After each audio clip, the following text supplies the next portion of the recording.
Welcome to Tata Power Renewables. It's great to have you with us today. And this month, we are celebrating the Wellbeing Month. And as a part of that, we wanted to have you here to talk to our employees and share with us your perspectives on health and well-being. We know you're a very, very well-known figure in this space, and it's going to be a pleasure to listen to all that you have to share and some nuggets from you. Anupama, thank you for having me here. Great. Before we begin, before we begin speaking about what you've been doing, Rujuta, I think I would really like to understand what inspired you to get into this space in the first place. There was so much that one can do, but what really, as an individual, motivated you to get into the space of health and well-being and contribute to the good of the larger community through your communication with people? So what inspired me to get into this kind of a profession? I started way back in 1990s, like late 1990s. And at that time, if you were not good enough to do anything else, you turned to becoming a fitness professional. So that's that was my main motivation. And as a young person, I was also quite taken in by the wooden floors because at that time aerobics used to be a thing. So by the wooden floors, the full length mirrors and the yellow lighting, that's really the honest answer. However, over a period of time, what I realized is that, I really love doing what I do. And the only way to do it better was to reach out to more people. And that's how I think my journey started initially. It was just, I guess, word of mouth, and you just keep talking to other people because someone referred you to them. Then there was, I started with some blogging, then a book, and now social media. I'm just glad that I'm able to reach out to the people that I can. But most importantly, I think what I'm truly grateful for is that people choose to tune into me and to listen to what I have to say. I think that's been, and that it has always been my, it is something that I'm most grateful for. It is also my biggest flex. It's my biggest blessing, and it's also my biggest inspiration. So I think that's what motivates me, and that is something that keeps me going. Great, fantastic. I personally, Rujuta, have been, always following all the videos that you put up on various social media platforms, and there's a lot of informative material there if I really, look at it. And something that's very interesting that I found recently was your entire series on protein. And there is a lot of conversation around, what's the nutrient to focus on, increase your protein intake, do less of carbohydrate, is going to help you lose weight and things like that. And what I really found very intriguing was something that you mentioned about the whole food matrix.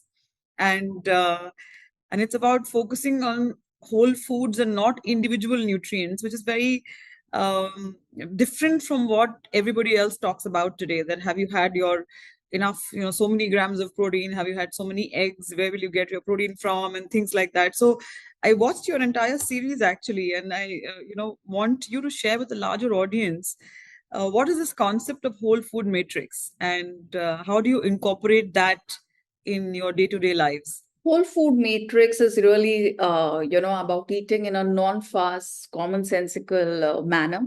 And I'm very impressed, Anupama, that is something that you have picked on because, there are studies over and over that show that if you just have a glass of milk, and if they look at the protein assimilation that it leads to within the human digestive system versus a glass of milk where you have removed the fat and, then you've had it, versus a glass of milk where you remove the fat, add more protein, and then have it. And what they have been able to see is that irrespective of the amount of protein that one consumes from a glass of even something as plain and simple as protein, what leads to better digestion and assimilation of amino acids is when milk is left without any kind of how should I put it, without any kind of manipulation. So removing fat or adding more protein didn't really aid in better amino acid assimilation. What really aided in better amino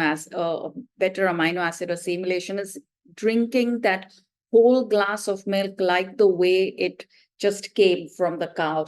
And it's the exact same philosophy, or, if you kind of were to extrapolate it, it is the exact same thing at work when you have an idli with the right amount of, with the time tested proportion of rice to the dal, or the khichdi of like rice to moong dal, or a roti sabzi.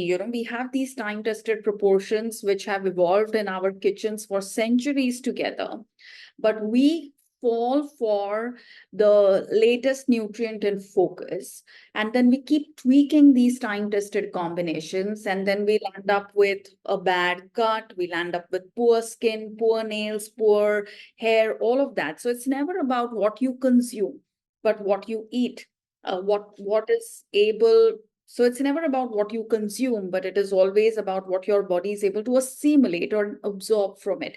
That's really the key focus, which is why eating in a local, seasonal, traditional manner is essentially about having food like the way nutrition science calls it in its whole food matrix, which I guess is also similar to what you do, Anupama, because one of the reasons why companies adopt things like diversity inclusion is because when you have everything together is when you can actually uplift the performance, make your day-to-day life more easier, more efficient, more fun, even at work, versus just having dominance of one kind of people. Our strength always lies in diversity, and not just at our jobs, but even with our meals.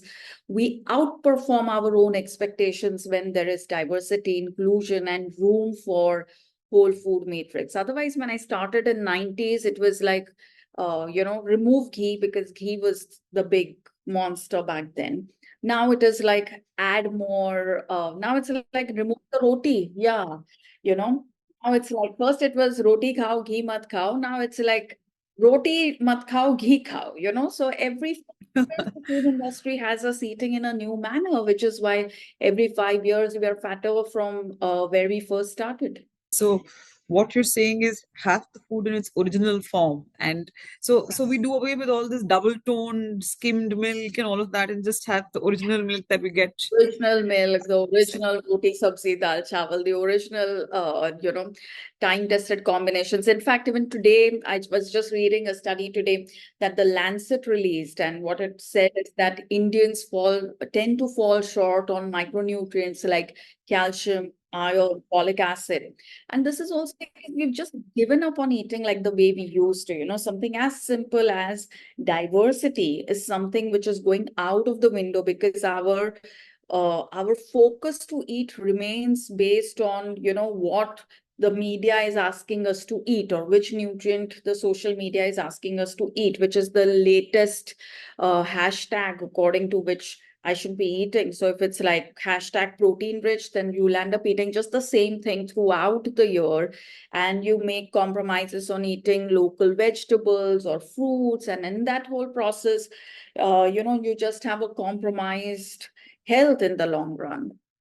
No, very interesting. And talking about diversity and inclusion, one of your posts was very interesting, and I love the way you write, Rajita, about Thank the diversity in Shira, and you talk about all the ingredients mixed with the kadhai, the skill, the effort, the fire, the labor, the love, all that comes in to create that Shira on the plate, and that inclusivity is a part of our DNA. So, what's your definition of this inclusivity in food, in eating?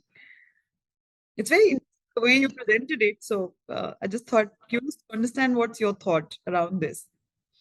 I think diversity and inclusion has been a part of our life, which is why if you look at any festival that India celebrates, irrespective of the region that it gets celebrated in or the religion, which is celebrating festival on that day, the one of the main rituals of any of these festivals is to share the food that has been prepared in our home with our neighbors, with our colleagues, with friends, to have people over and to go over to other people's homes, because it is over food that people bond, it is over food that people share, it is over food that people evolve into better human beings.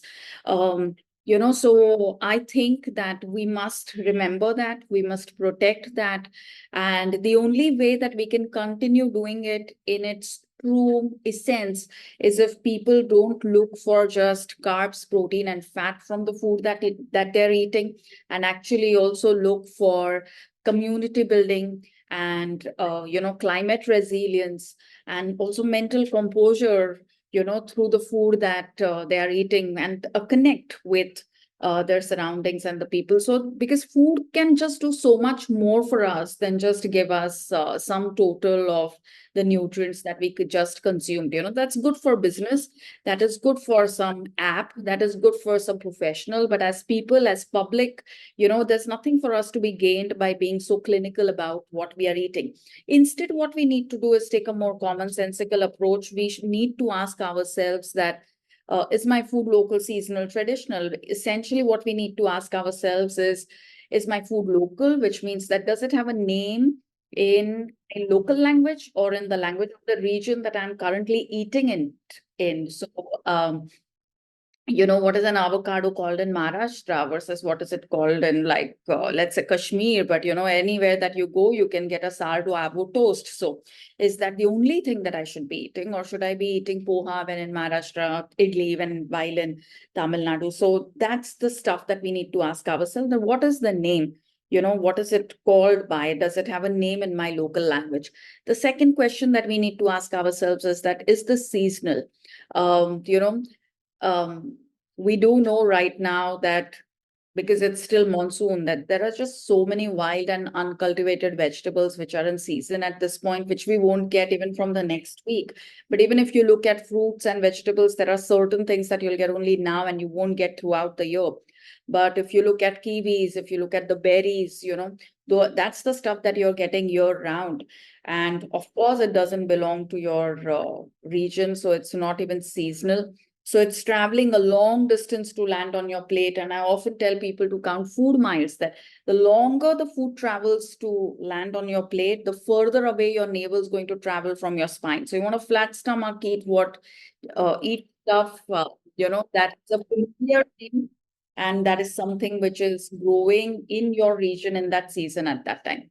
And traditional means simply honoring time tested recipes and proportions.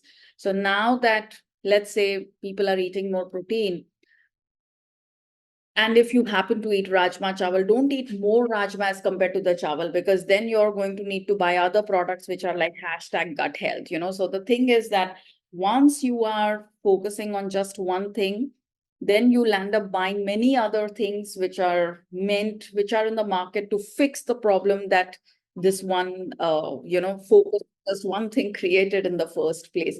So eat in time-tested proportions, honor the recipes of your grandmother. She knew better than you, she really did. But because she's a woman, because she spoke in a local language, because she spoke about food through kahani and kahavats, basically through stories and through proverbs, we failed to recognize the thought, the scientific and the thought of sustainability behind it. And we are still running around in circles trying to find the most perfect diet for us. But the most perfect diet, or the perfect diet for everyone, is different. And the perfect diet for every region is different. And even within the region, perfect diet for every individual at different stages of our life is different. It's fantastic. Such beautiful thoughts, connecting back to our roots and staying healthy. I'll come to this very important topic that all of us struggle with, I think, and all of us want to be much lighter than what we already are at the moment. There are so many of these weight loss, regimens that we find. There is a keto diet, there is intermittent. We sometimes try them on our own, and without consultation. And sometimes they work, sometimes they don't work. Not sure how it is to be doing that and how good it is to be doing that. And secondly, is it possible really to lose weight and be healthy by following local traditions and practices, and not really following this one diet that focuses on suppressing some of these desires that you have to eat certain types of food? Yeah, yeah, yeah. See, it's like, is it possible to lose weight eating local, seasonal, and traditional? Is like asking, is it actually possible to create energy using solar and wind power? It absolutely is. It need not be the most intensive technology. I mean, you don't necessarily have to do something harmful to the ecology for the economy to run well. Both can work in tandem. So it's the same thing with food. If you eat local, seasonal, traditional, you will be in good shape. You will be in good health. But what we need to understand is that health is multifactorial. The problem is that today we have begun to think that a small waist, a flat stomach, preferably a six-pack, a very gaunt or a taut face is good health. But that isn't necessarily so. What is good health is, and I like to quote because I am on this very often, one of the biggest yoga gurus that India has had. And he would often say that health is a place where you can forget about your body. So if you can get on with what you have to do, if you can pursue your personal life, your professional goals, you can pursue your goals for for recreation, for learning in terms of following a hobby, picking up your daughter, dropping her back to school, checking on your parents, completing your assignments, doing a great presentation, still making the time to catch up with a friend over a coffee and having a good laugh. If you can do all of that without any aches and pains and without needing to suck your stomach in for a picture, then I think you're in a place. Um, but good health is about having a good waist to hip ratio, so if for women at least about a 8 to 10 inch gap between the waist and hip. So the waist has to be smaller by 8 to 10 inches as compared to the hip. For men, it's going to be about 2 or 4 inches between the waist and hip. So that's one of the parameters to look at. The other parameters are our strength, stamina, flexibility. Then, of course, you look at how well your digestion is doing. How are you doing in terms of your cravings, in terms of your sleep, in terms of your energy levels, in terms of your exercise compliance, and also for us women in terms of our periods. Are they regular? Are they pain-free? So every time that we say this diet worked, we need to have more than one data point. That's the most commonsensical thing to do there. So it can't just work in helping me lose weight, because even a deadly disease can do that for me. It has to get me function better on every aspect of my life. I should feel less annoyed when I'm with stupidity. I should be, lesser pain when I'm during my periods. I should be able to sleep deeper. I should be able to eat a cake out of choice and now not out of desperation. I should be able to exercise. It should not seem like a chore. I should be looking forward to it. So there's just so much more to human life than how much I weigh. So when we say something worked, it has to work. It has to work for all aspects of our life, and it has to become a default setting, not something where my office and my home and my social circle needs to adapt to my eating practices. It has to be something where I can participate and, of course, we all need a better ecosystem on all fronts, but,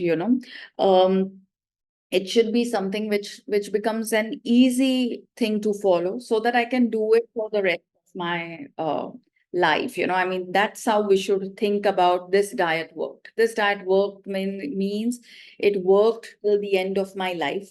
It allowed me to go smoothly from an intern to a CEO, from a young girl to a grandmother, all the way to my grave. And it allowed me to prosper in every role that I took on for myself. Then it has worked. Otherwise, it has not. And, we should also, I think, as women, know that our body changes with age. So you can have a waist of 24 in your 20s, but if it turns to a 26 or a 28 at, in your late 30s, it's not the end of the world. So it has to, our body is going to evolve as it takes on newer roles. But as long as it's in good shape and your strength and stamina is there, I think that's all that one needs for good health. Fantastic.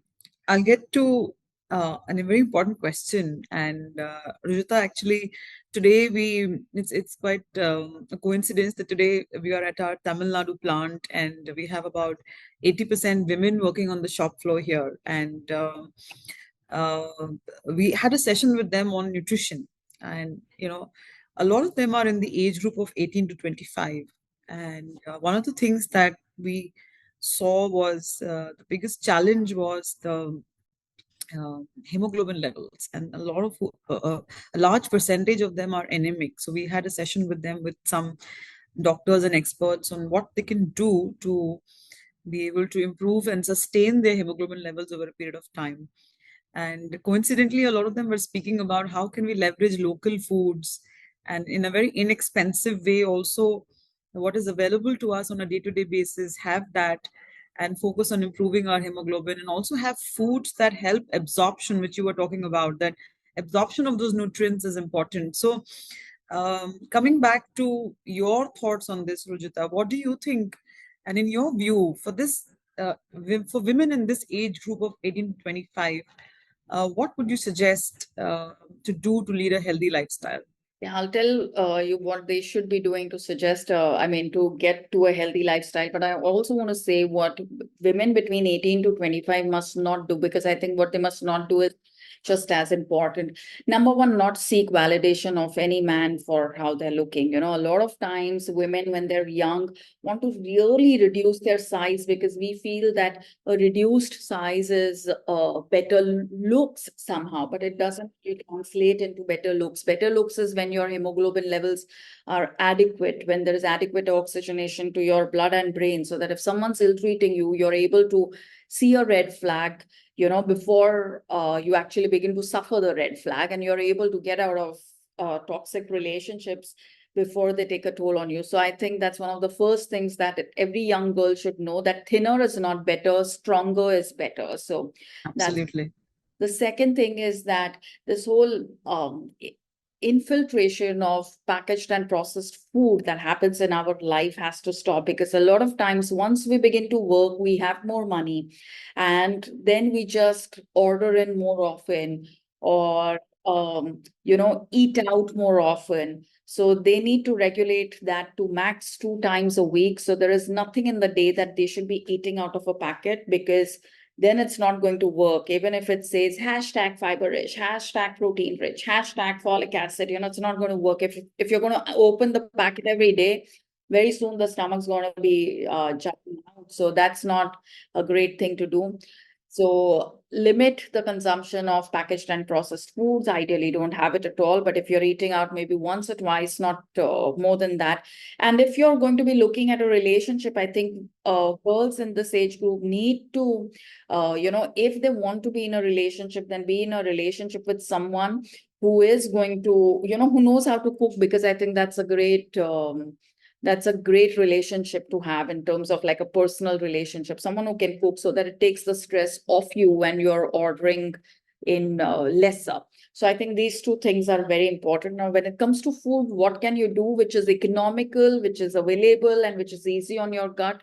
I think one of the things which is often underused in anemia is chana and jaggery. So chana and jaggery, or peanut and jaggery, is a wonderful way to improve iron assimilation in our body. It's cheap, it's economical, and it doesn't cost much.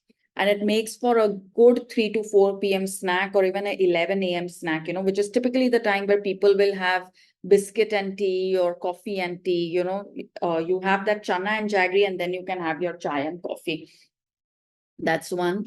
The second thing to do is to include ragi as a porridge, ragi as a dosa, or any millet of their choice, really, even as a laddu or a barfi, because then that again improves the hemoglobin levels, the iron assimilation, even for that matter, better fiber. So it's good for all of those things.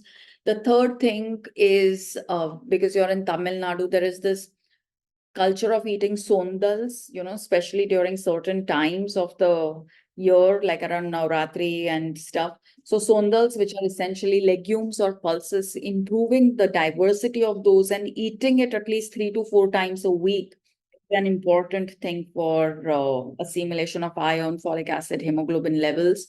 And then, of course, there is dry coconut. So anything that you eat along with a dry that involves a dry coconut, even if it's just a dry coconut chutney, improves the assimilation. And then there are habits like shifting to iron tawas, iron kadais, which also improve on iron assimilation, not using those aluminum foils, which sometimes young girls will roll their chapatis in or sandwich in, so not using those.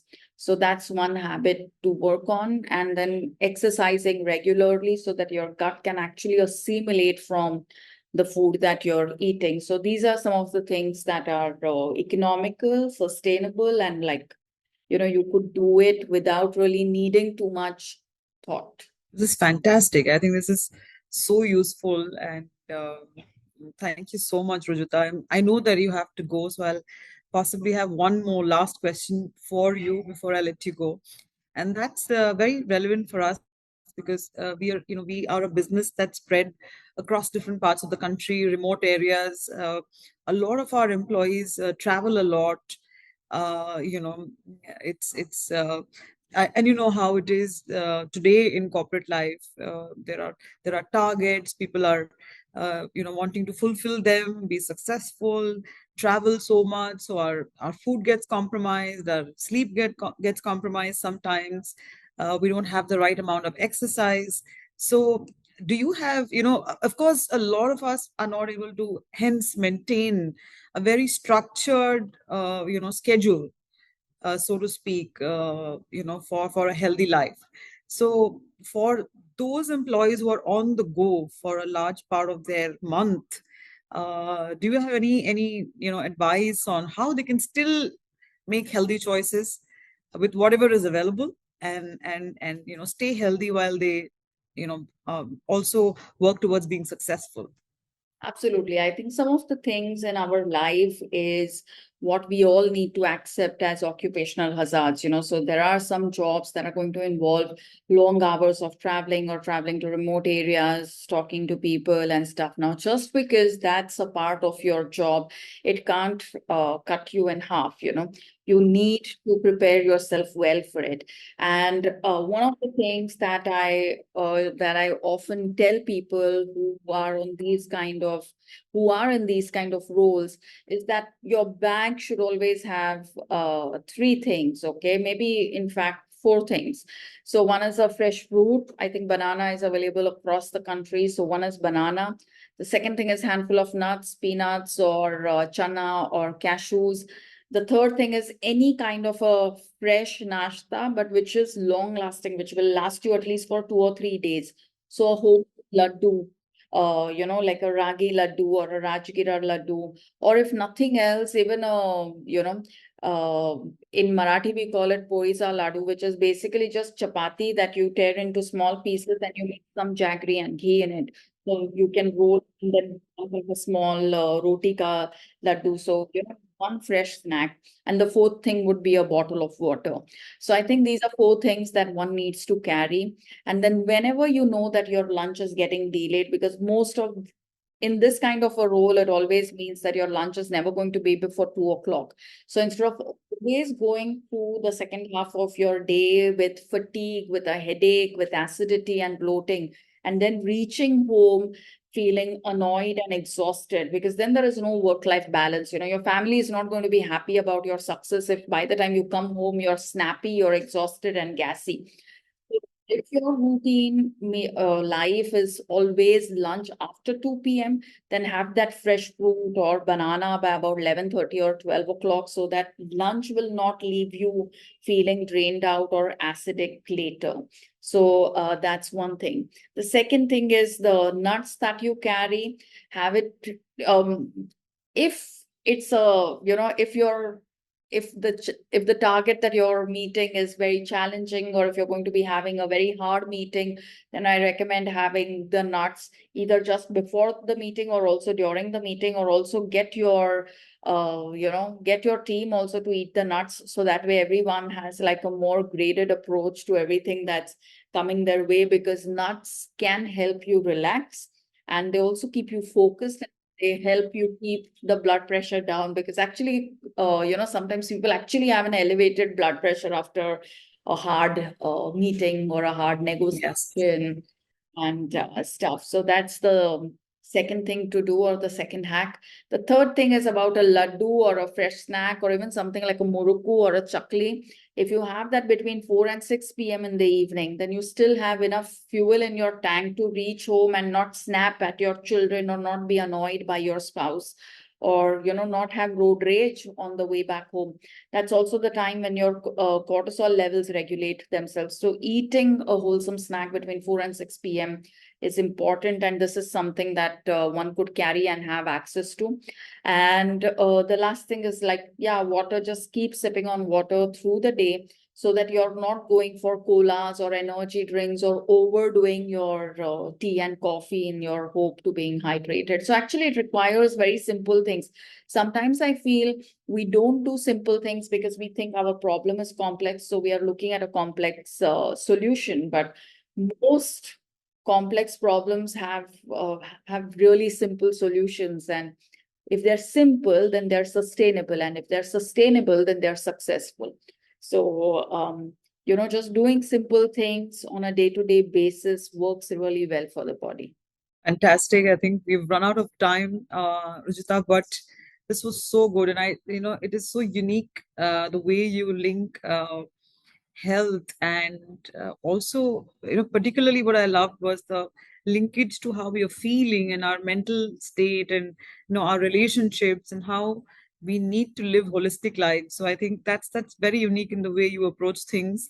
And when you said, choose food that makes you feel mentally calmer and more comfortable, it reminds me of a lot of people say this is my comfort food, and dal chawal is my comfort food, and that really, when you eat it, you feel much better. And then, and I realized when you said about, have a few nuts before you go in, because or have something before you go home, because you shouldn't be snappy, because when you're hungry you're snappy, and it impacts so much around you, and it's not just impacting your health but also your relationships. So uh, it's such a great perspective. Thank you so much, Rujita, and it's been such a pleasure having you on this podcast.